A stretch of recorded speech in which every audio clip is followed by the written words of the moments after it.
Hello, my name is Alec Hearn. I'm the product manager for Damon at Ormco. Today, I want to show you some tips on the Ultima Hook repositioning instrument. In this brief video, we'll cover an overview of the instrument, some tips on learning the finesse of using the repositioning tool, and then finally a demo of flush placement. So let's talk in detail about how the instrument works. When you want to reposition a hook, what you'll want to do is take the instrument, place the tongs under the head of the hook, and then squeeze with a relatively light amount of force to activate that hook and be able to move it up and down the wire. While I'm doing this, I'm holding with the same amount of light force. When I have the hook positioned where I want it, I'm going to let go, let the hook re-engage with the wire, and have it ready for treatment. Now let's talk about how you can train yourself to feel that right amount of force in order to engage the hook.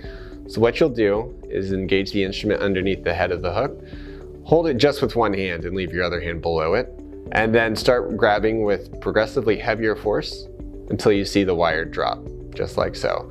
So you'll notice that it's not a whole lot of force that you're having to hold down, and the entire time you are holding down with your other hand. At this point, now that you have that light amount of force, you're able to move up and down the wire. So we have that right where we want, and then we're ready to re-engage.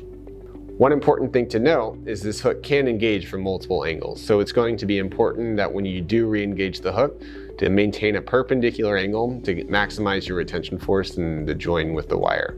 So I have this at a perpendicular angle. I'm going to release the instrument, engage the hook, and then it's ready for treatment. Now let's take a look at how this will work clinically. Here's an example of Class 3 mechanics where the hook is placed between the 3s and 4s and then engaged with the upper 6.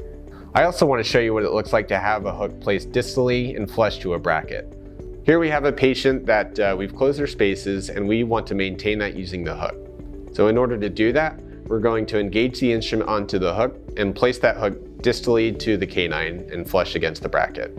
So we'll move that until we can't anymore and then disengage the instrument, at which point you can see that the legs of the hook are flush against the bracket, allowing it to act as a stop. That's because the design of the instrument allows for no interference between the hook and the bracket.